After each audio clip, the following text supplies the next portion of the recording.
A I trust the pregnant settlement woman is sufficient, stands Miss in a Johnson. hospital lobby. Please. She has just Keep your seen money. her baby's heartbeat I on only the came here for him ultrasound to see his screen for the child. first time. This layout She is exactly smiling. what we discussed. She is hopeful. Yes, Then and her the timeline works mother-in-law perfectly. places a We should show suitcase at her Grace. feet and says 5 words that will change everything. This family will not be manipulated. Nurses freeze. A young couple nearby goes silent. Her husband stands between them and says nothing. Nothing. Within hours, his mistress will move into her bedroom. Within days, his mother will file for custody of a baby that has not even been born yet. Within weeks, they will try to destroy a $36 billion inheritance she never told them about. They thought they were throwing out a burden. They had no idea they were declaring war on the wealthiest woman in the room. But here is what makes this story different. She never raised her voice. Not once. She never screamed. She never posted their secrets online. She never begged him to come back. She did something far more dangerous.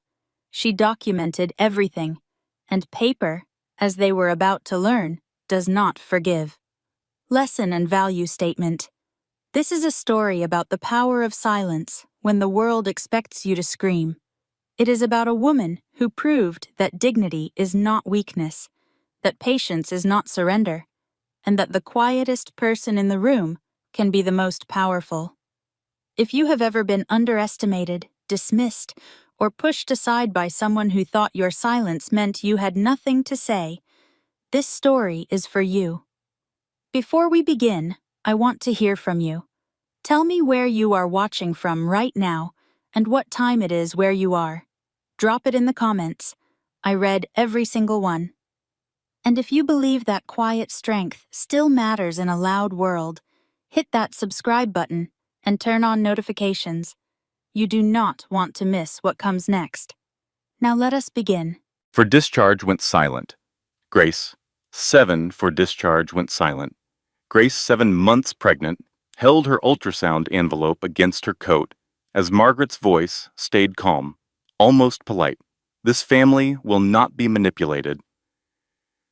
Andrew stood between them, confused, believing this was about stability, about protecting the Whitmore name. No one in that lobby knew that 12 hours earlier, a $36 billion trust bearing Grace's name had been formally activated. They thought they were removing a burden. They were dismissing the only person who now held the power. If you believe silence is not weakness and that dignity can outlast humiliation, stay with this story. Before we continue, tell me where you are watching from and your local time. I read every comment. And if stories about quiet strength and justice matter to you, consider subscribing. Some battles are not loud, but they are worth witnessing. Grace Sullivan had always believed that silence could be a form of structure. Not surrender, not fear. Structure. At 29, she had built her life around routines that made her feel steady. Morning tea before checking email. A walk around the block before dinner. A small leather notebook kept in the second drawer of her nightstand.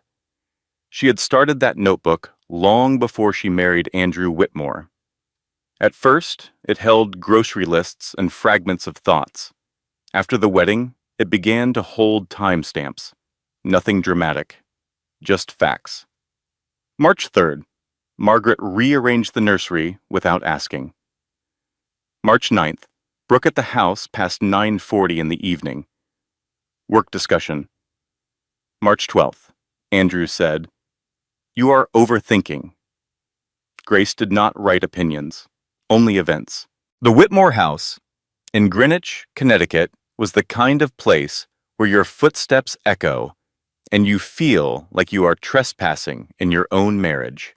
High ceilings, pale marble floors, portraits of Andrew's late father lining the hallway like a silent tribunal. Margaret moved through it like a museum curator guarding the collection. This house runs on discipline, Margaret liked to say. Discipline in her language meant one thing: control. Grace had tried, in the beginning, to interpret it generously. Margaret had lost her husband young. She had raised Andrew alone. Protectiveness could calcify into rigidity, but rigidity over time had turned into surveillance. Margaret questioned Grace's prenatal vitamins. She questioned the brand of crib Grace ordered. She questioned whether Grace should continue working part-time in public health consulting while pregnant. Rest, Margaret would say, her tone coded in civility. A mother's first responsibility is stability. What she meant was stay within reach. Andrew Whitmore, at 33, was not unkind. That was the complexity. He worked long hours at an investment consulting firm in Manhattan. His phone was rarely silent. He had inherited his father's careful speech and his mother's aversion to confrontation. When tension surfaced between the two women in his life, he defaulted to mediation. "Mom just wants what is best," he would tell Grace in their bedroom, voice lowered as if walls were informants. Grace would nod. She had learned early that arguing with Andrew about Margaret did not produce clarity. It produced fatigue. One evening, Grace called her best friend Sophie Brennan while folding baby clothes that Margaret had rearranged for the third time that week. "His mother rearranged the nursery again," Grace said.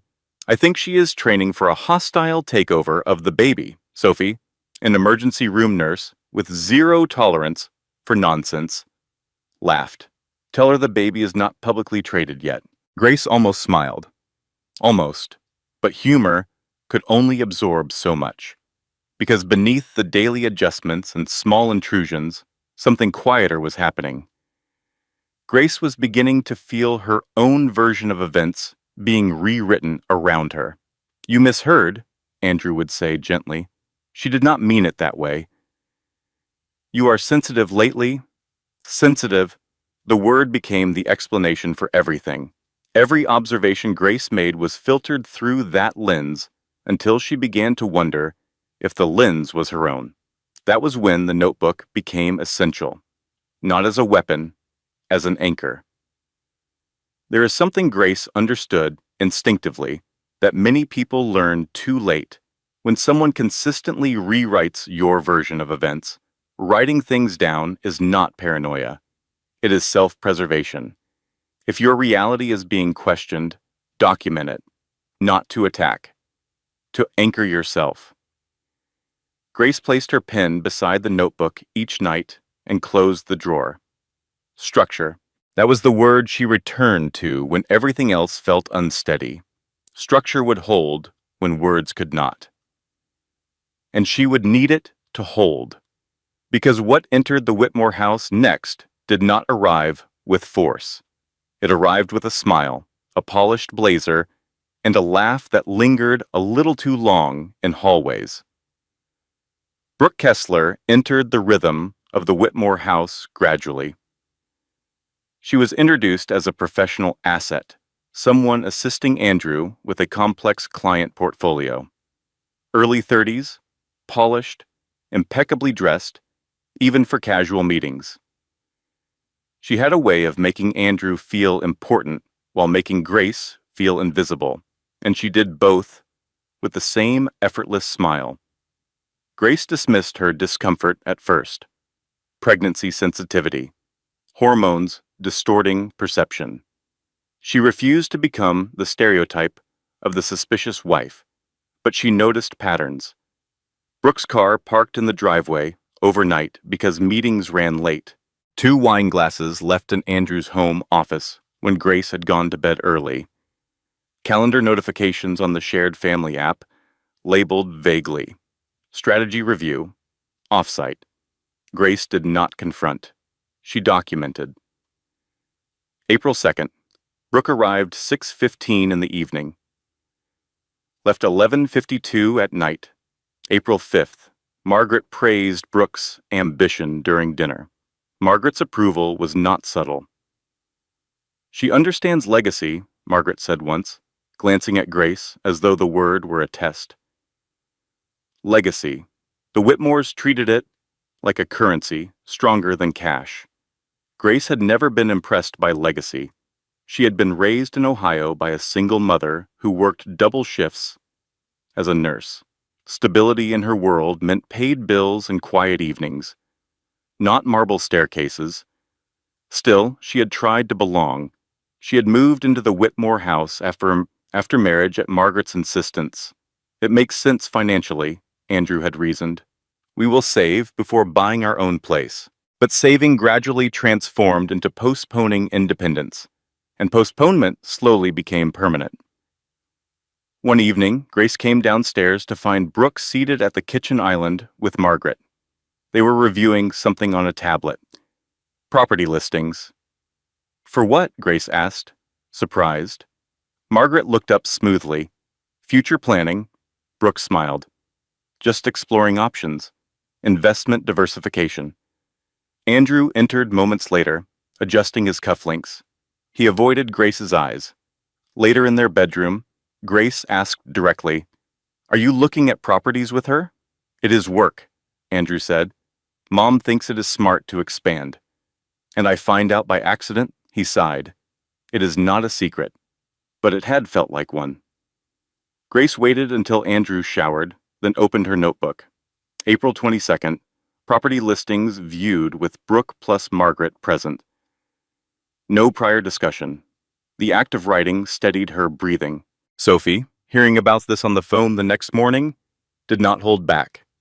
"So your mother-in-law is house hunting with the other woman while you are building a nursery. That is not a red flag, Grace. That is a red parade." Grace exhaled. "I do not know if she is the other woman." Sophie was quiet for exactly 1 second. "Honey, 2 wine glasses. Overnight car. Property shopping.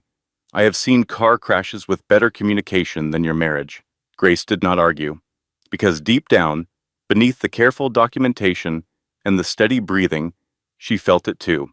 Something was shifting, not suddenly, not dramatically, the way a tide comes in, inch by inch, until you realize the ground you are standing on is already underwater. Margaret's influence expanded in parallel with Brooke's presence. She began attending prenatal appointments uninvited. The first 2 times, Grace declined politely. The third time, Margaret simply appeared in the car, handbag already placed on the seat. In the examination room, Grace felt the absence of privacy like a draft. The ultrasound technician dimmed the lights, and the faint image of a heartbeat flickered onto the screen. Grace felt something anchor inside her, a quiet certainty, a future independent of the Whitmore surname. Andrew squeezed her hand. For a moment, he looked uncomplicated, grateful, awed. But in the parking lot, Margaret commented on hospital choice, insurance coverage, and whether Grace's stress levels were optimal. Grace wrote it down later that night. April 17th. Margaret suggested my stress could affect the baby. Tone implied blame. The notebook was not an act of war. It was a record against gaslighting.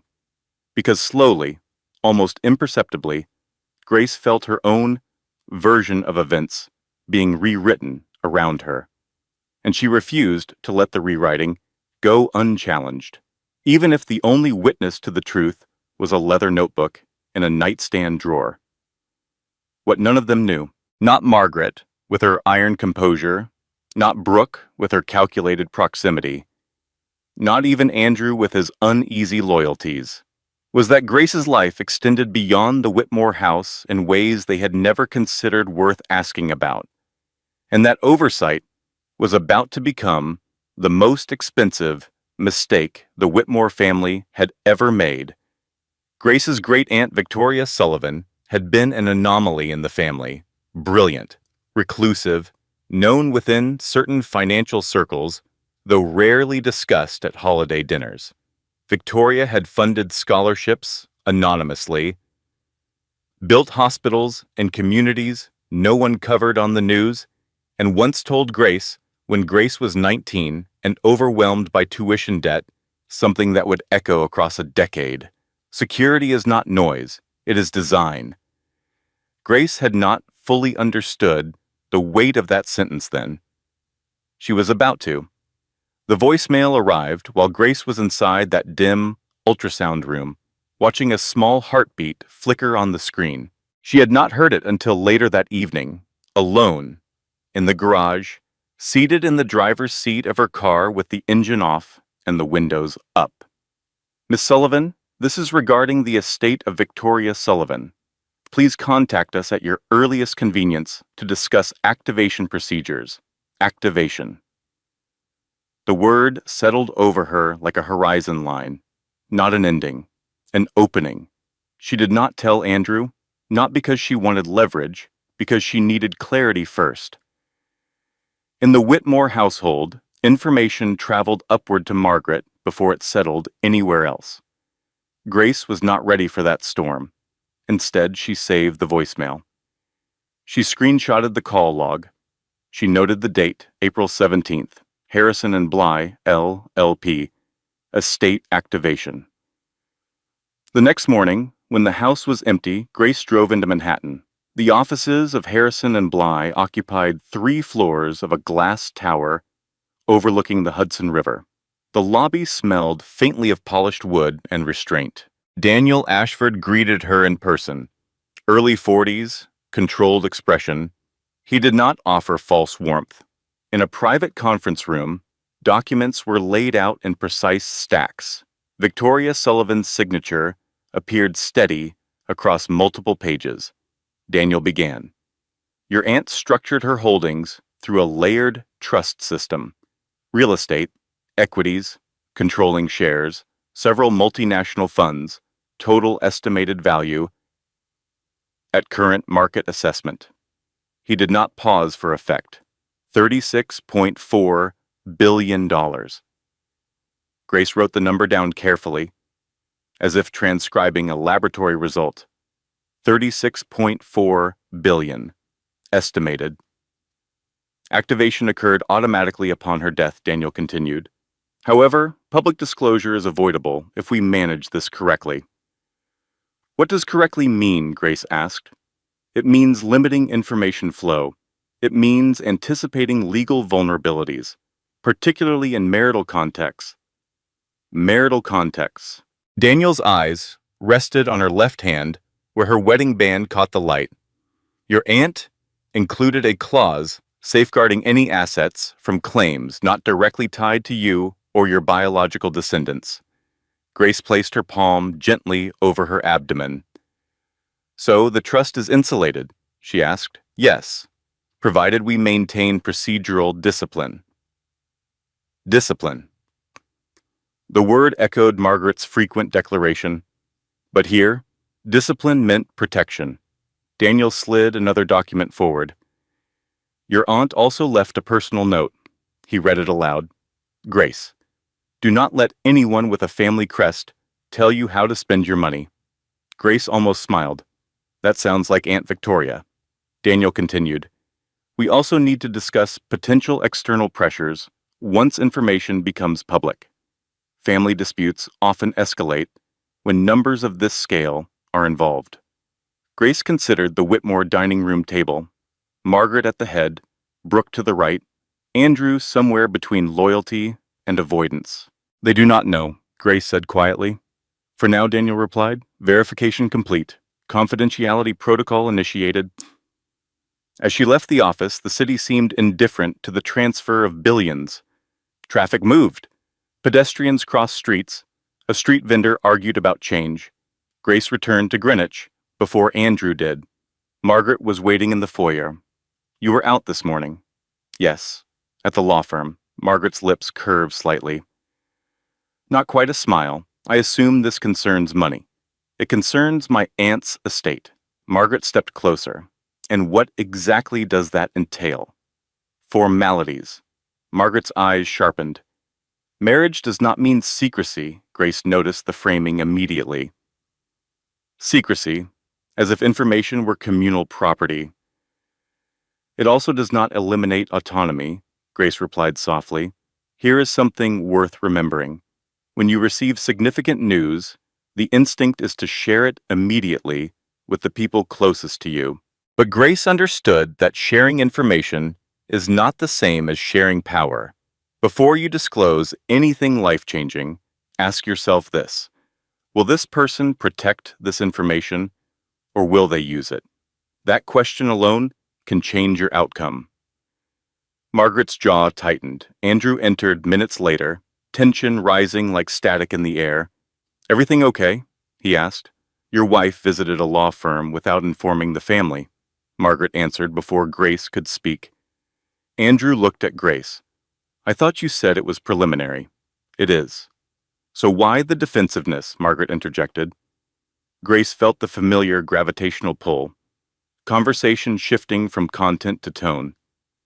"I am not defensive," she said. "I am handling paperwork." That night, laughter again filtered from Andrew's office. Brooke had arrived shortly after dinner. Margaret lingered longer than usual. Grace remained in the nursery, assembling a crib she had ordered without Margaret's approval. Each screw tightened, felt like an assertion. None of them yet understood that the axis of power had already shifted, not loudly, not visibly, but irrevocably. Margaret Whitmore believed that authority was best exercised before it was questioned. The morning after Grace's visit to Harrison and Bly, Margaret began reorganizing the nursery. She did not ask. She did not announce it. Grace returned from a short walk to find the pale oak crib she had assembled pushed 2 feet closer to the window. The rocking chair had been replaced with a high-backed antique from storage. The soft gray curtains Grace had chosen were gone, folded neatly on the dresser, substituted with heavier cream drapes Margaret described as more appropriate. "Sunlight fades fabric," Margaret said when Grace stepped into the doorway. Grace rested her hand against her stomach. "I positioned the crib away from the window for safety." Margaret adjusted a porcelain lamp on the changing table. "We raised Andrew with sunlight in his room. He thrived." Andrew stood in the hall, watching the exchange without entering it. "Mom has experience," he offered lightly. "Maybe we can compromise." Compromise implied 2 equal positions. Grace did not argue. She moved the crib back after Margaret left the room. But Margaret's campaign was escalating beyond nursery furniture. She contacted Grace's obstetrician for scheduling coordination. She requested access to insurance statements. She suggested that Grace sign a post-nuptial amendment. "For everyone's protection," Margaret said. "Protection from what?" Grace asked. "Future misunderstandings." Andrew stood nearby, silent. That silence was louder than accusation. One evening, Grace passed Andrew's office and heard her own name. She stopped just beyond the doorway. Brooke's voice, low but distinct. "She is isolating you. Secrecy is a red flag." Andrew, uncertain. "She is just cautious." Brooke, gently. "She does not trust you. And trust is everything." Grace felt the inversion settle. Caution rebranded as distrust. Autonomy reframed as manipulation. She stepped away before they noticed her presence. Later that night, she asked Andrew a simple question. "Do you believe I am isolating you?" He hesitated. "I think we should be on the same page." "We can be," she answered, "but being on the same page requires both of us reading the same document." He frowned slightly, not fully grasping the metaphor. Grace opened the shared financial app on her phone after he fell asleep. There were charges she had not noticed before. Restaurant bills, labeled as client meetings, ride services billed late at night, a boutique hotel, expense listed under business development. Then she saw it. A charge she almost scrolled past. $2,200 at a jewelry store. Not her birthday. Not their anniversary. Not Christmas. She checked the date. It was the same day as her 28-week ultrasound. The one Andrew missed because of a client emergency.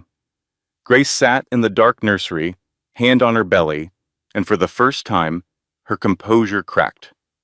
Not with rage, with grief. The quiet, suffocating kind that comes when you realize the person sleeping beside you has been building a parallel life. She did not cry dramatically. She sat there, breathing carefully, one hand on the crib she had assembled alone, and whispered to her unborn daughter, "I will never let anyone make you feel like you are not enough." Sometimes, the deepest pain is not betrayal itself. It is the moment you realize the betrayal was never hidden. It was just ignored by the person who should have been paying attention. Grace closed the financial app. She opened her notebook. May 6th, joint account, $2,200. Jewelry store, date matches missed ultrasound appointment. She did not circle it. She did not underline it. She simply recorded. The following afternoon, Margaret called Grace into the sitting room. "I have been thinking," Margaret began, folding her hands with deliberate elegance. "Pregnancy can make women emotionally reactive. I worry that stress from external distractions could compromise the baby." External distractions. Grace recognized the attempt to redefine her law firm visit as instability. "I am following medical advice," Grace replied. "And whose advice is that?" "My obstetrician." "Andrew is under significant pressure," Margaret continued. "Introducing financial complications into a marriage can be destabilizing." Grace understood then that Margaret's concern was not the baby. It was control. "Any assets related to my aunt are separate," Grace said evenly. Margaret's composure faltered for a fraction of a second. "Separate?" "Yes." The air thickened. Margaret leaned against the counter. "If there is money involved, the Whitmore name is implicated." "Not in this case," Grace replied. "That sounds like a mistake." "It is not." Margaret left the room without finishing her coffee. Grace recorded the exchange. May 7th, Margaret expressed objection to separation of assets, concern centered on Whitmore name, not on my well-being. The notebook's pages were beginning to thicken with evidence of small invasions, none dramatic enough to alarm an outsider. Together, they formed a pattern. And patterns, Grace knew, were harder to dismiss than individual incidents. The morning of the prenatal appointment began with cool air, edged with late spring rain. Andrew drove, one hand on the steering wheel, the other resting absently on the console between them. He had been quiet all morning, distracted by emails he checked at stoplights. Grace watched the landscape blur past the window and felt the baby shift steadily beneath her palm. 30 weeks. Viable, strong.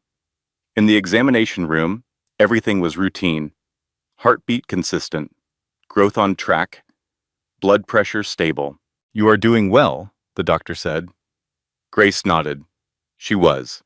Whatever chaos circulated beyond her body, inside it there was order. Andrew squeezed her hand when the heartbeat filled the dimmed room. For a brief moment, the world narrowed to sound and light and something uncomplicated. Then his phone vibrated. He stepped into the hallway to answer it. Grace did not need to guess who it was. When they exited the clinic, Margaret was waiting near the hospital entrance. She stood upright despite the drizzle, coat buttoned, umbrella closed at her side. "I thought I would meet you," she said. Andrew looked startled. "Mom, how did you?" "You share your calendar," she replied simply.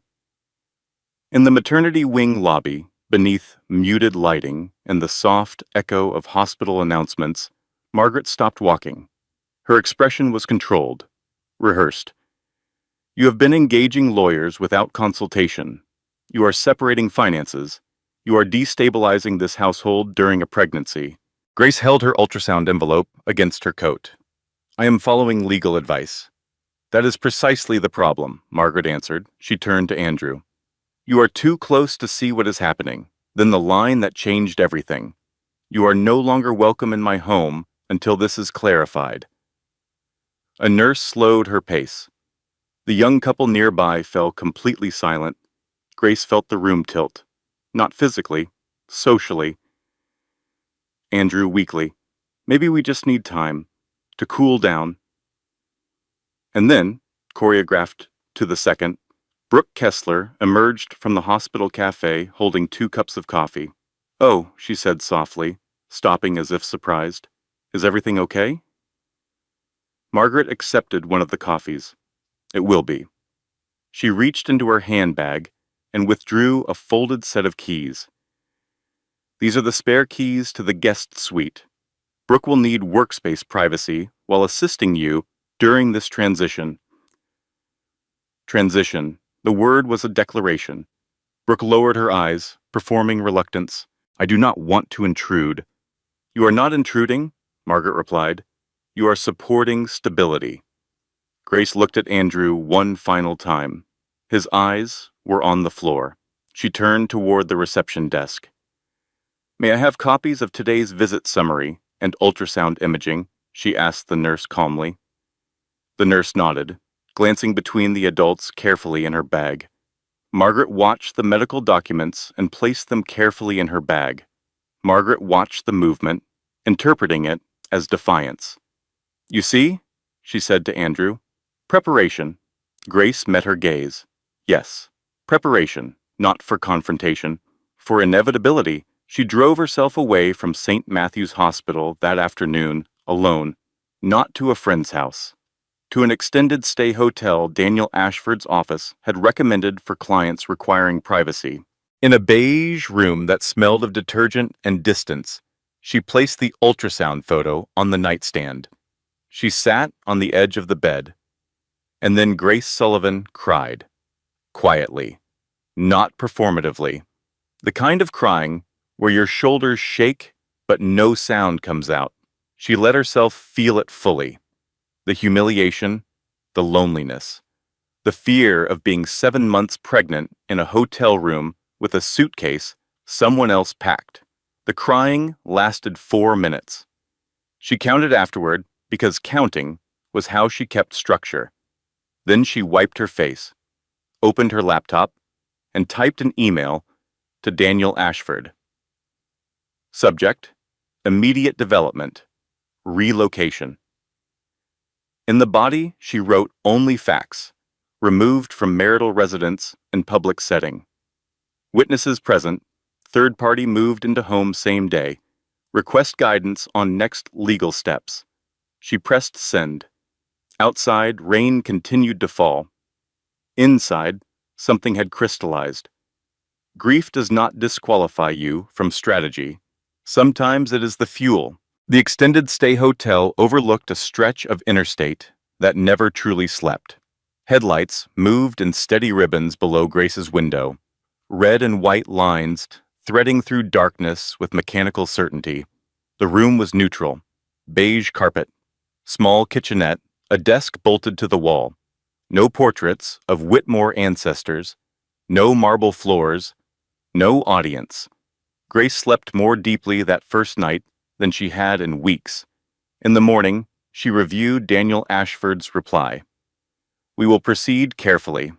First, ensure your physical safety and document all communication. Second, schedule in-person consultation today. Third, do not respond emotionally to outreach. Preserve everything. Preserve everything. Grace appreciated that word. It implied safeguarding, not attacking. She showered, dressed in a simple navy maternity dress, and drove into Manhattan. Harrison and Bly's conference room felt unchanged, quiet, temperature controlled, immune to domestic turbulence. Daniel greeted her with measured composure. I read your email. Public removal with witnesses is significant. Grace placed her notebook on the table. St. Matthew's Hospital, approximately 10:40 in the morning. Nurse present. At least one couple seated nearby. Daniel nodded. Good. Names if possible later. We can request security footage through formal channels. He slid a document toward her. Temporary protective filing draft. This does not accuse. It establishes boundaries. Grace scanned the language. Public expulsion from residence while pregnant. Potential emotional distress. Request for non-interference and formal communication channels. I will sign, she said. Additionally, Daniel continued, if they suspect significant assets, behavior may escalate. They already suspect money. Do they know scale? No. Then it must remain that way.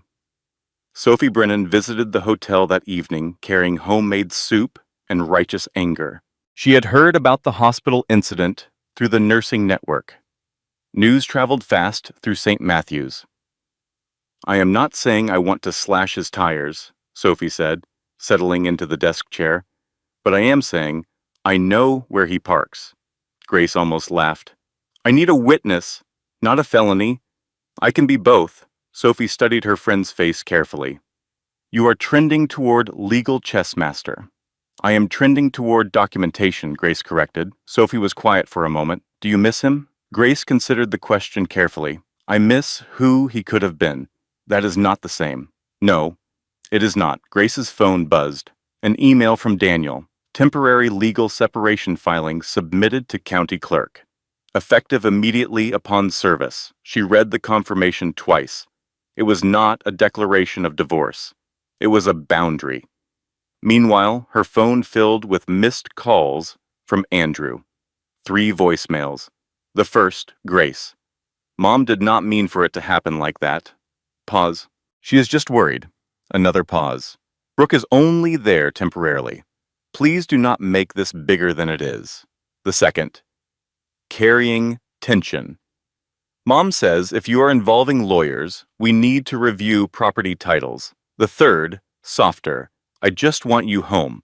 Grace saved all 3. She typed a brief text in response. "I am safe. All communication regarding residence or finances should go through counsel for now." She did not add accusation. She did not add emotion. Minutes later, Margaret called. Grace let it ring. A text followed. "You are overreacting. Return home and we can resolve this privately." Privately meant without record. Grace forwarded the message to Daniel without comment. That night, she began organizing her digital evidence folder. Voicemail transcript from Harrison and Bly.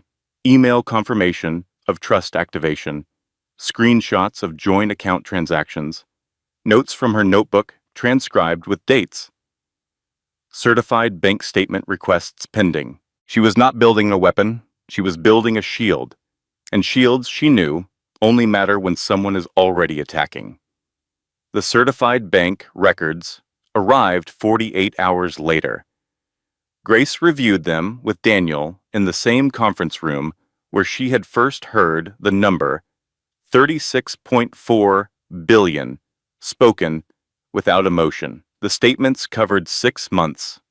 Line by line, date, merchant, amount, authorization. Daniel projected the transactions onto a screen. "Notice the frequency," he said calmly. Restaurant charges clustered around evenings Brooke had been at the house. Ride services corresponding to late departures, hotel expenditures labeled as client development, but processed through the joint marital account. "That alone is not illegal," Daniel clarified, "but it establishes commingling." Then the critical entries. 3 electronic transfers to Kessler Consulting, LLC, Brooks Company.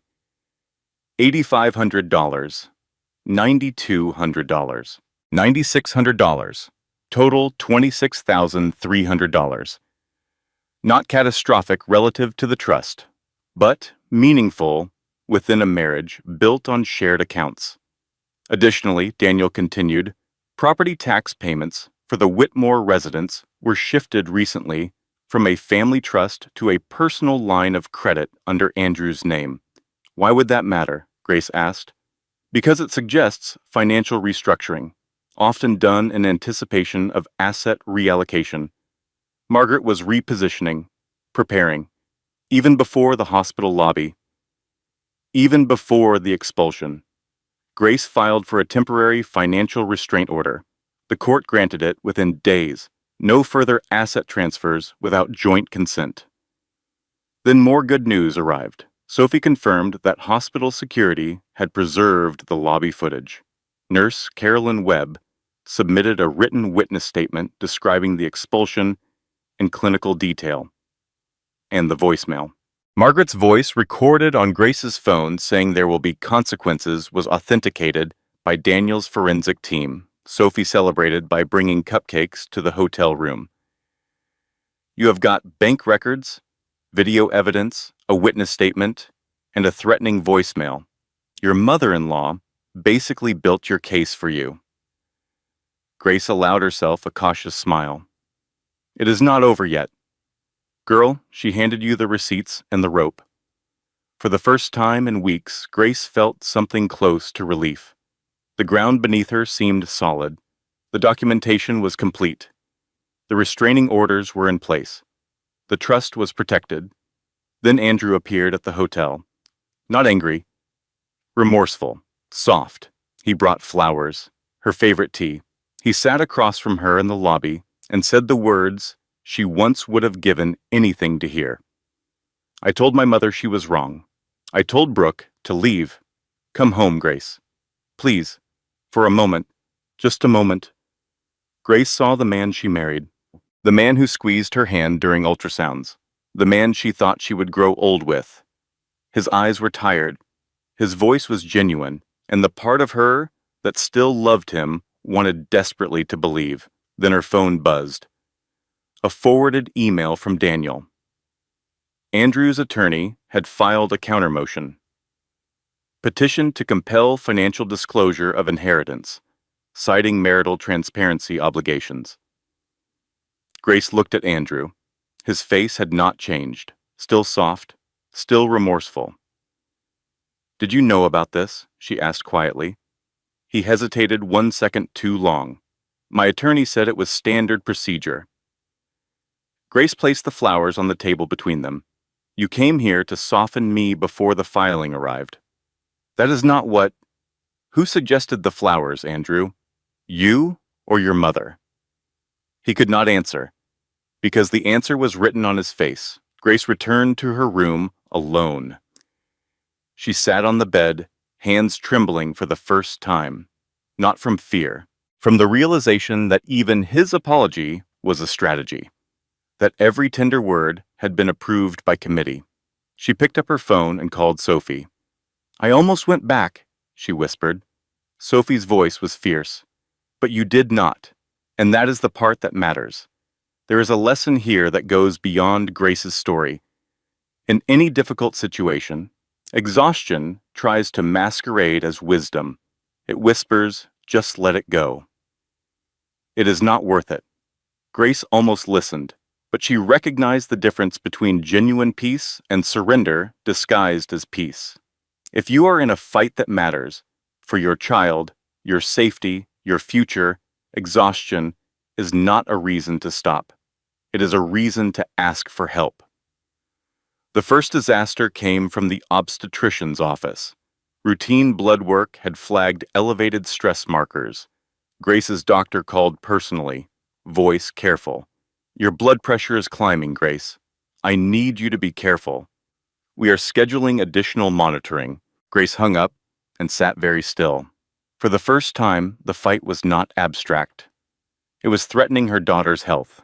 The stress she had absorbed, the humiliation she had metabolized, the sleepless nights spent organizing evidence. Her body had been keeping its own record. She placed her hand over her abdomen. I am sorry, she whispered. I am trying. The second disaster arrived the next morning. Margaret had filed for emergency grandparent visitation rights. Preemptively, before the baby was even born.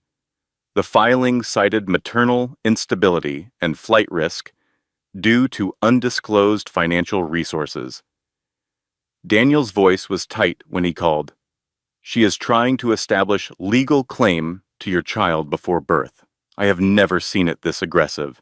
Grace stared at the filing documents on her laptop screen. Margaret was no longer fighting about money or pride. She was reaching for the only thing Grace cared about more than dignity. Her daughter. The third disaster came that evening. Sophie called, voice strained. Grace, there is something you need to see. A social media post from a Whitmore family friend. Photographs from a baby shower held at the Whitmore estate. Margaret had organized it. Brooke attended. Grace was not invited. The caption read, celebrating the next generation of Whitmores. Family is everything. Grace stared at the screen. A baby shower for her child. Throne without her, with the mistress in attendance. Pastel decorations. A cake. Laughter. Women she had once considered extended family toasting a baby they had helped exile. This was the lowest point. Grace sat on the hotel bathroom floor, back against the tub, phone in her lap. She was not crying this time. She was somewhere past tears. She was exhausted and scared for her baby, and for one terrible moment she considered giving up. Just signing whatever they wanted, going back, letting Margaret win. What was the point of fighting people who would steal even a baby shower? She looked up at the ultrasound photo she had taped to the bathroom mirror. Her daughter's profile, tiny nose, curled fist, and something shifted. Not dramatically, quietly. The way a compass needle finds north after spinning. She stood up, washed her face, opened her laptop. She emailed Daniel. 2 sentences, file everything. All of it. I am done preserving their dignity. Daniel's response was immediate. Understood. Within 24 hours, Grace authorized a forensic accountant to perform a full audit of the joint marital accounts and all associated Whitmore financial activity. The results, when they arrived, were devastating. Not for Grace, for the Whitmore family. Brooks LLC had received $26,300 in consulting fees, but filed no corresponding tax returns for services rendered. The $2,200 jewelry charge matched a gold pendant Brooke wore to a Whitmore family dinner. Grace had a photograph from that evening on her phone. She zoomed in, cross-referenced the date, April 14th, the day she had her glucose test alone. Andrew's corporate reimbursement claims contained duplicate billing, expenses charged to both the company and the joint marital account simultaneously. And the property tax restructuring Margaret had initiated was not defensive planning. It was asset concealment, designed to reduce the visible value of the Whitmore estate before any potential divorce proceedings. Grace organized the findings methodically. She did not feel triumphant. She felt aligned. Paper does not raise its voice, she told Daniel during their next meeting. It waits. And when presented at the right moment, it does not argue. It concludes. Daniel studied her. You are handling this remarkably, he observed. Grace closed her folder. I am handling it, she corrected gently. The mediation was scheduled for 9 in the morning in a private conference suite on the 23rd floor of a neutral office tower in Manhattan. No marble floors, no Whitmore portraits. Just a long, polished table, filtered daylight through tinted glass, and a court-appointed mediator named Sandra Klein, who was measured, experienced, and immune to theatrics. Grace arrived with Daniel 10 minutes early. She wore a simple charcoal maternity dress and low heels. No jewelry beyond her wedding band. Her notebook rested inside a slim leather folder. Andrew entered with Margaret and their attorney. Brooke did not attend officially, though she waited in the lobby cafe downstairs. Andrew noticed that. He said nothing. Sandra Klein's voice was calm. This is not a courtroom. This is an opportunity to clarify positions and avoid unnecessary escalation. She turned to Grace first. Miss Sullivan, please state your objective. Grace did not glance at Andrew before answering. Stability during pregnancy, financial clarity, formal boundaries to prevent further interference. Sandra turned to Andrew. Mr. Whitmore. Andrew hesitated. I want my wife home. Grace did not react visibly. Margaret interjected. She left voluntarily. Daniel slid a document forward. Public expulsion, witnessed at St. Matthew's Hospital.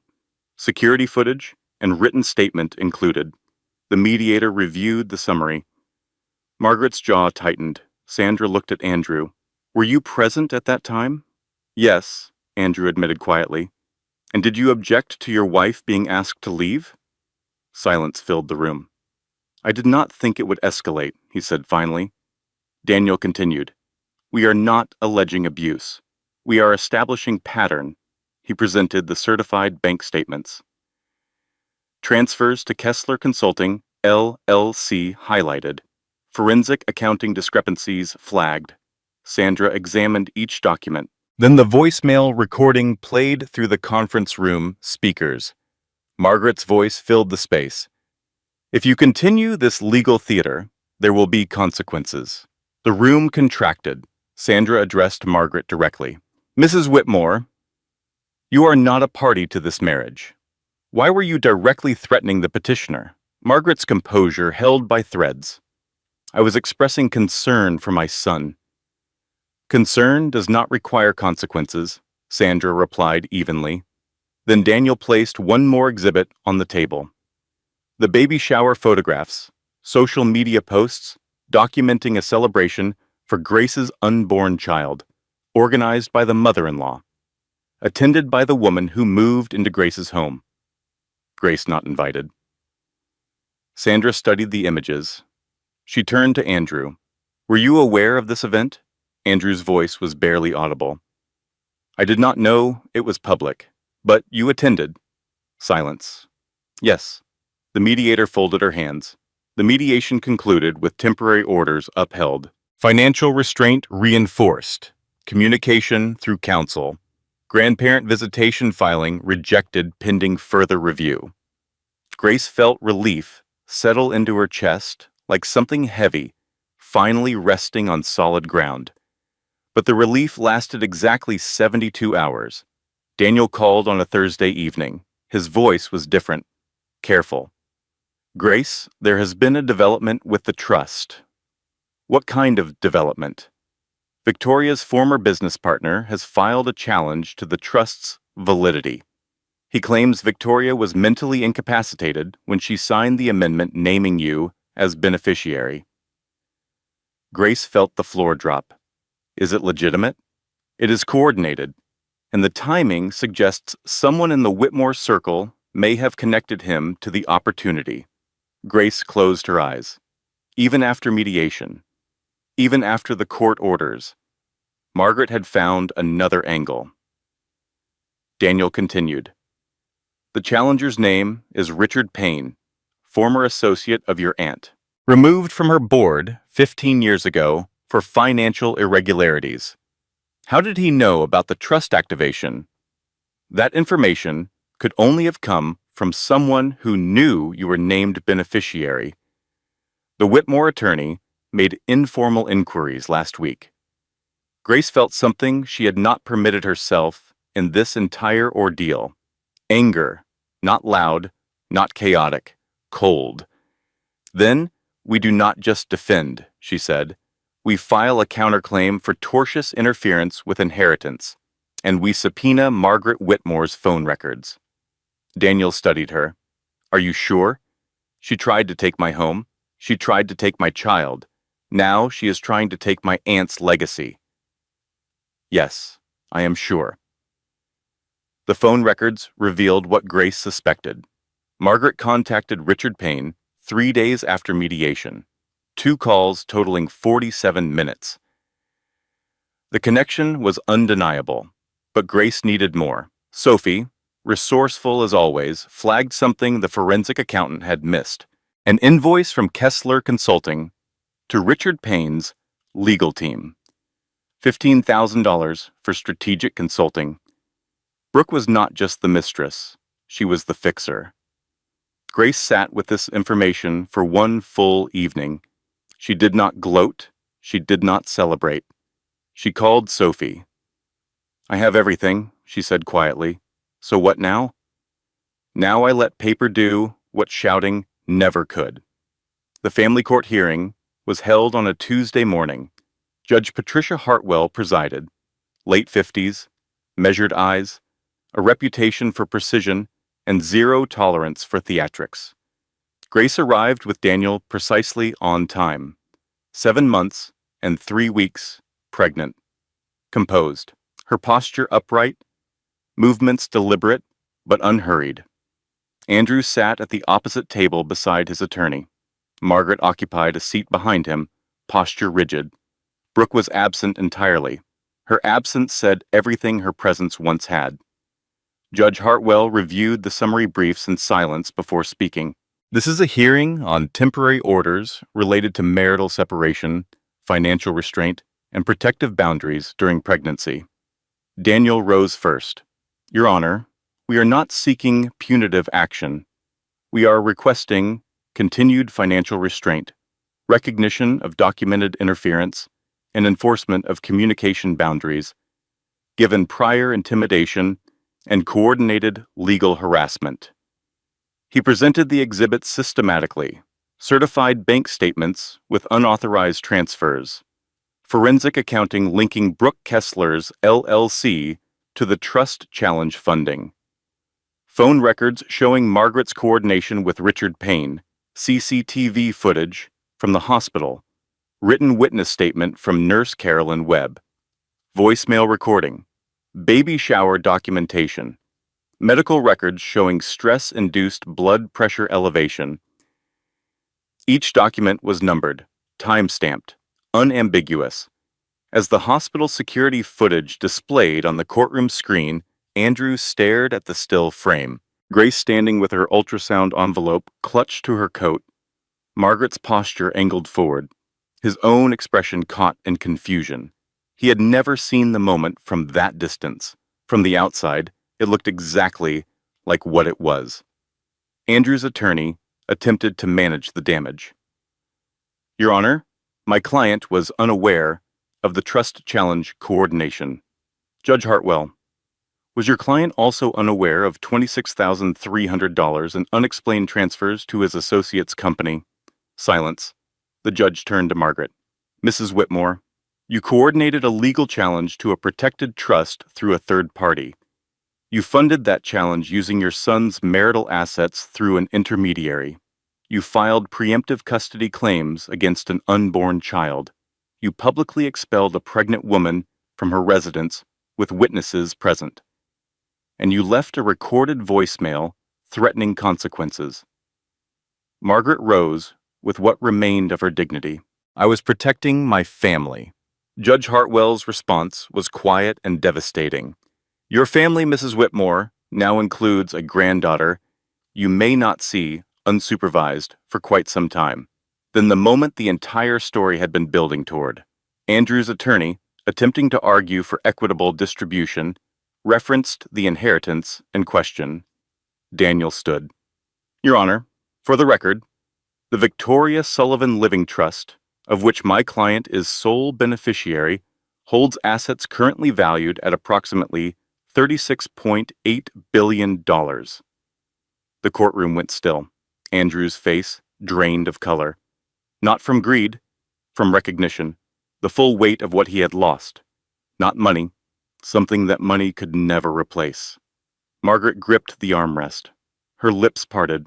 No sound came out. For the first time in this entire story, Margaret Whitmore had nothing to say. The woman who had always had a response, always had a strategy, always had the last word, sat in silence as the number settled over the courtroom like a verdict of its own. Brooke Kessler was not present to hear it, but the information would reach her soon enough. And when it did, the woman who had calculated every move, who had positioned herself as indispensable, would finally understand that she was never competing with Grace Sullivan. She was never even in the same arena. Judge Hartwell did not react to the number. She made a note and continued. The trust is insulated by design and is not subject to marital claims. The counterclaim for tortious interference is accepted for further proceedings, final orders, full financial restraint permanent pending divorce proceedings. Margaret Whitmore prohibited from direct contact with Grace Sullivan. Grandparent visitation reduced to supervised bi-monthly visits. Kessler Consulting, LLC, referred for tax fraud investigation. Andrew Whitmore granted supervised co-parenting access contingent on full cooperation. Grace stood when it was over. She did not look at Margaret. She did not look at the empty chair where Brooke should have been. She looked at Andrew, just once, and what passed between them was not hatred. It was the quiet recognition of something that could not be repaired. In the hallway, Andrew walked beside her. "I did not fight you," he said quietly. Grace paused near the elevator. "I noticed. Is that good?" "It is accurate." Margaret approached from behind. Her voice was low. "This is not over." Grace met her gaze. "It is structured." Daniel stepped between them gently. "Further direct engagement will be recorded." Margaret stepped back. For the first time, Fahrenheim's retreat was not strategic. It was forced. In the weeks that followed, the consequences arrived without drama. Kessler Consulting, LLC was investigated and dissolved. Tax irregularities resulted in professional sanctions for Brooke. Her reputation in Manhattan consulting circles collapsed quietly. She was last seen at a coffee shop in Connecticut, alone, scrolling job listings on her phone. Margaret's Whitmore estate became a burden without Andrew's income flowing through the household. Legal fees mounted. She did not lose the house. She lost something worse. Relevance. Andrew stopped returning her calls weekly, then monthly. She sat in her study, surrounded by portraits of Whitmore legacy, and discovered that legacy without connection is just expensive furniture and empty rooms. Andrew moved into a modest apartment. He did not contest the divorce. During one of his supervised visits, he held his daughter Clara for the first time and broke down completely, not because of the money, because of the crib. Grace had positioned it in the new nursery exactly as she had in the Whitmore house, same angle, same distance from the window. He realized she had been building Clara's world all along, and he had been dismantling it. "I am sorry," he said. Grace nodded. "I know." She did not say, "I forgive you." She did not say she did not. She simply let the statement exist between them. Because some things do not require response. They require witness. Grace purchased a townhouse in Manhattan through the trust's holding structure. Unremarkable from the outside. No marble, no portraits. Inside, the nursery was arranged exactly as she had originally envisioned. Light gray curtains, oak crib positioned safely away from the window. A rocking chair she chose without consultation. She established the Victoria Sullivan Maternal Health Initiative, funding clinics in underserved communities. No press conference, no branding campaign, just grants issued quietly. The kind of impact Victoria would have approved of. Clara's first birthday. Small gathering. Sophie arrived with a cake and immediately made Clara laugh by pretending to eat her toy giraffe. Andrew attended. He removed his shoes at the door. He listened more than he spoke. Margaret was invited for a limited window. She arrived punctually carrying a simple silver bracelet engraved with Clara's initials. No speech, no attempt to reclaim authority. She stood slightly apart, observing. Grace did not humiliate her. She did not reference court orders. She did not mention the voicemail. The past existed in record, not in conversation. That evening, after guests left, Andrew lingered near the doorway. "You did not have to let her come," he said softly. Grace adjusted Clara against her shoulder. "Clara deserves to know her grandmother." "On safe terms. And you? What do you deserve?" Grace looked around the townhouse. The calm lighting, the steady rhythm of a life constructed deliberately, books on shelves she had chosen, photographs she had taken, a home that answered to no one. "I already have it," she said. Later that night, after Clara slept and the house was quiet, Grace opened her notebook for the final time. She wrote, "Clara, 1 year. Financial structure secure. Boundaries respected. No retaliation required." She paused, then added 2 more words. "Silence preserved dignity." She closed the notebook and placed it in a drawer. Not hidden, not displayed, stored. They placed a suitcase at her feet in a hospital lobby. They believed they were removing a burden. They believed money would make her arrogant. They believed humiliation would silence her. Instead, she documented. Instead, she structured.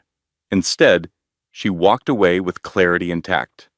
No raised voice, no public revenge, just alignment. And that, more than $36 billion, was what endured. Some victories are loud. They come with applause and headlines and visible defeat on the other side. But the most enduring victories are quiet. Grace never shouted. She never exposed private failures to satisfy public curiosity. She did not use wealth as a weapon or humiliation as currency. She chose documentation over drama, structure over spectacle, boundaries over revenge. When someone underestimates you, the instinct is to prove them wrong immediately, loudly, visibly. But real strength does not rush to perform. It prepares, it observes, it records.